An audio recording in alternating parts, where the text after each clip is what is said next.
And greetings to you all. It's me, Jaime. Yeah, shocker, right? Over 2 weeks, here we are with vlog 252. Of course, vlogcasting guests.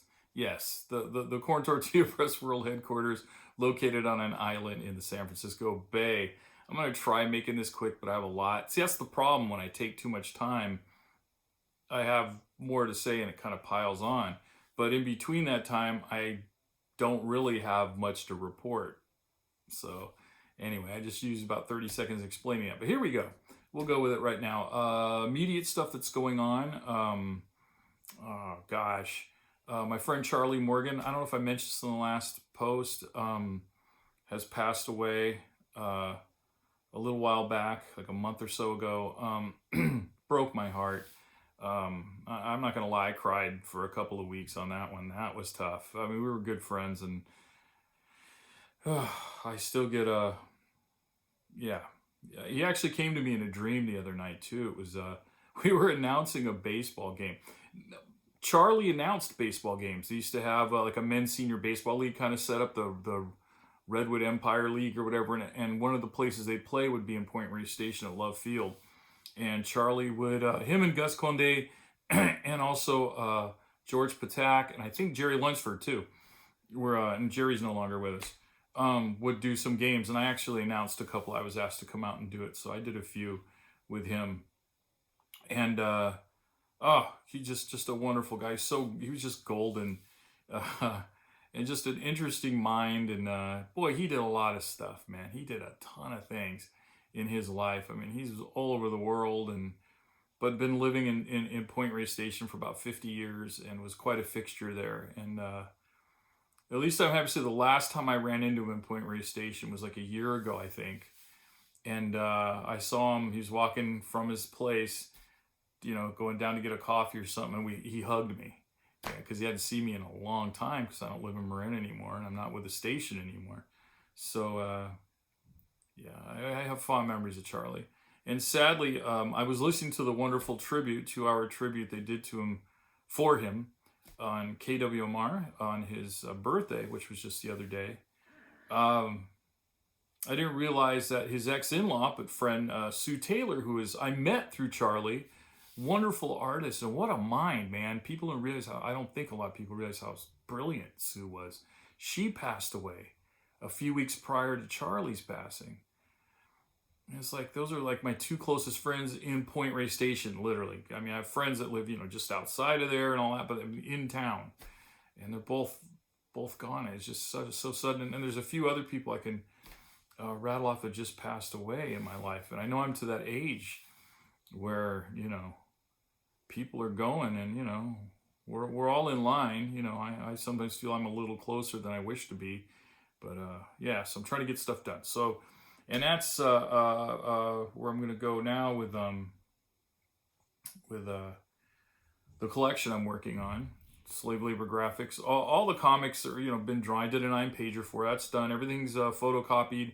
I now post it's on my closet door I'm looking at right now, and I have the titles of each story and how many pages is in, and I move the post-its around so I could figure out what order, how I want the flow to continue through the book. So it'll be about 140 pages, maybe more, but I think about 140. And it's, yeah, I've told you all, it's called Sinners, Saints, and Tortillas. And you'll be the first to know when it comes out. So anyway, working on that.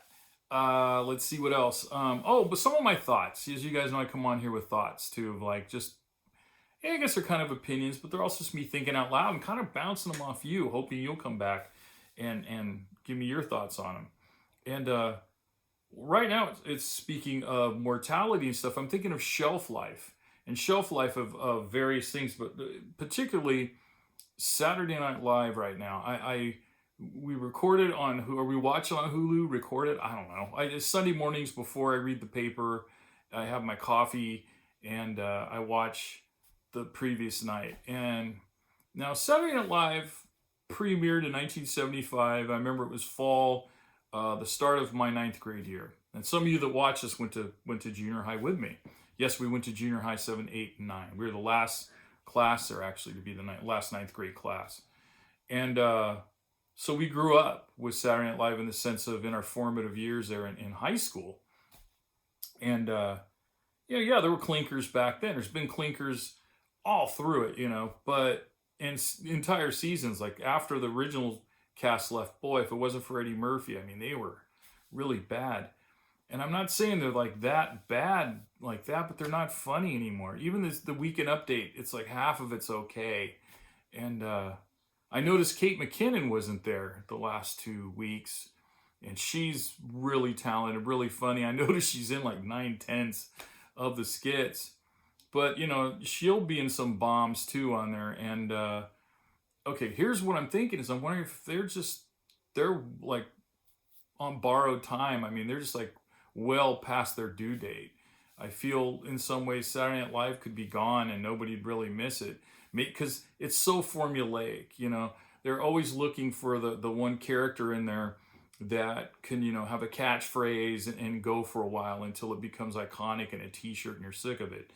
And they just keep operating for the last 45 years or how long it's been in that format. And I don't know, man, there's no new ground being broke. It's just same old, and the cast is super big now.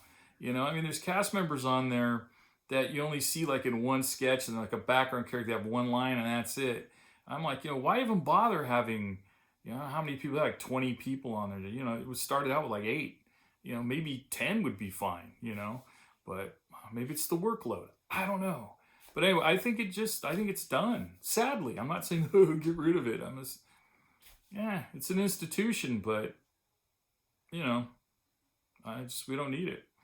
And the Sunday comics, as I said, I read the paper too, Sunday paper, and it's not like I have to be falling down laughing, because a lot of the comics, you go, oh, I could see where they're going with that. That was good. I did comic strips, and doing a daily strip is not easy. I did a weekly, and I was thinking of making it, pimping it as a daily. And I just started getting acquainted with Phil Frank, the late great, speaking of people who passed, Phil Frank, who did Farley. And Phil even told me over some beers, he says, man, you got a good thing going with the weeklies. Don't get sucked into the dailies if you want a life. And I said, all right, I agreed. So anyway, I just think, I don't say we should get rid of the Sunday comics. Just like, man, they're some are just, they're not funny. They're not thought-provoking. And then you go back and read the Peanuts they always run. They keep running the old Peanuts, and you could see the difference of the way it's written. I don't know. My opinion. What's yours? Happy for the Giants. I mean, they went farther than I thought they would have this year. By mid-season, everybody's going, hey, how about those Giants? I go, yeah, but it's baseball, man. 162 games. So they got beat by the Dodgers. Yeah, the check swing. I kept playing that back. And, oh, man, that check swing was right close in the zone, but I don't think he swung. But I also don't think that made a difference in the series either. I mean, he could have struck out, flew out, maybe got on base. Who knows? Might have won, but I doubt it. I mean, let's face it. I mean, the Dodgers, in the beginning of the season, they already bought the series. It's already theirs. I mean, I've already moved on basketball starts, so I'm gonna go over to basketball. Because then I could see how LeBron James, who's now stacked a team with the Lakers, they're pretty much the champions. So I'm just gonna see who they're gonna play at the end of the season. That's pretty much how that's gonna go. Let me know what you think. Let's see. Finally here. Oh, the blues band I'm in. We don't have a name yet. We're having a load of fun. We're doing original songs and a lot of covers, and we're trying to rearrange them.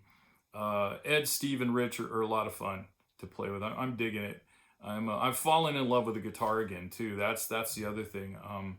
I played music. I've listened to music since I was a baby, and played music 9/10 of my life, some instrument or sang or something. And I've fallen in love with the guitar again, and it's a lot of fun. And I'm practicing every day, and I'm stretching, learning more and more. You're always learning, but just trying to make my musical vocabulary, much more broad. And I don't mean just soloing. I'm like progressions and chord changes. Like we're playing a lot of jump blues, which anybody who saw me playing, like at least my blues bands or blues-oriented bands. I was in a lot of, what do you call it now, Americana type bands. We do country blues, R&B, and, we kept it, I stayed pretty traditionally, like Gulf Coast and Chicago, but now, now I get to throw some jazz in there, and it's a lot of fun. I'm digging it. So those guys are making it fun. So I think that's about it. That's about it.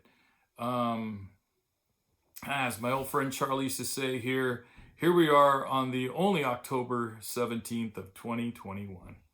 I'm going to miss you, Charlie. I just miss you now. Thanks, everybody, for tuning in. I always appreciate it. Let me know what you think. It's always, it's generally just Dave and Jeff are the only two guys that comment, occasionally Francis. But yeah, let me know through Facebook. Let me know through YouTube. Check out my website. Don't forget to subscribe to this. Also hit the thumbs up button. And yeah, I appreciate it. Hopefully I can get here a little sooner. I won't try to wait 2 weeks. So go out and have fun and stay out of trouble. And if you can't do that, you know what I'm going to say. Don't get caught. All right, everybody. Thanks. I'll see you next time.